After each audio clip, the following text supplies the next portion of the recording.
Assalamu alaikum warahmatullahi wabarakatuh. Akkam jirtu hordoftoota raadiyoo TV baga nagaan dhuftanii gara chaanaala kooti. Hadda buskuuta bareeda isaa homa sammi ciqee homa sanka hojjedhu isinii qabadhee dhufeen jira.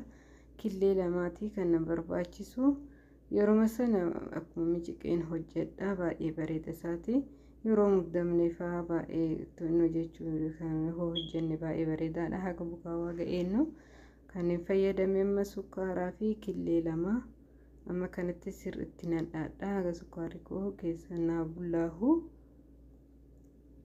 yoo barbaadani maashinaaleen dhachuu hin dandeettani akkanatti illee yoo dhabtan mara kennan qabu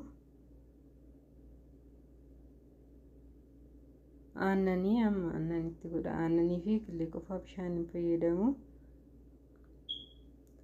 absuuta gurraacha beekan paawudariidha.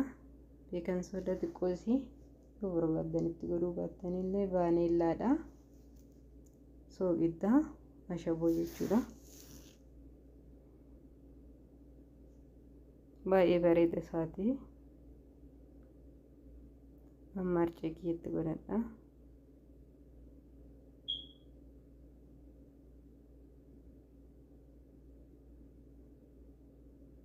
Amma tolchee sirriitti mijiqa. warri chaanaalii kootii fi haarawaa taatanii subscribe godhaa maatii kootaadha galatoomaadha yeroo subscribe gootan ol kan jiru santuqaadha amma wanna an hojjedhu akka dafee isin bira ga'u yeroo san akka isin bira ga'uu fi isa tuqaadha galatoomaadha warri kanaan dura immoo maatii naa taatanii hundi keessanuu galatoomaadha amma kanatti sukkuumee sirriitti isaa jechuudha bal'isaa jechuudha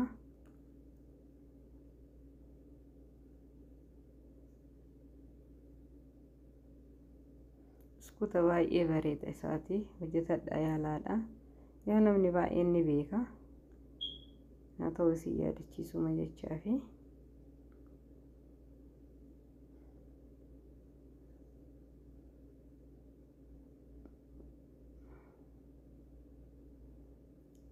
Najala natai wal qixxeessu qabna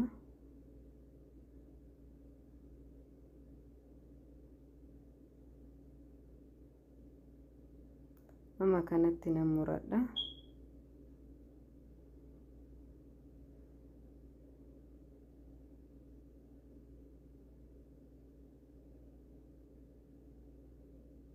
haala salphaadhaan yeroo muddamaa fi hojjetannuudha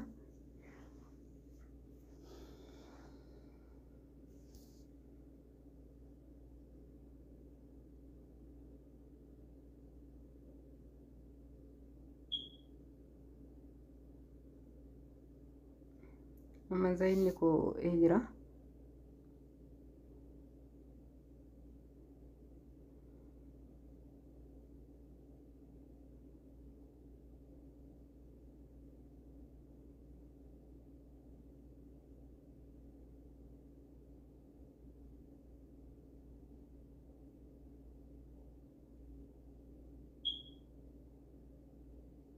magaalaa seeraa bareeda ta'aa jira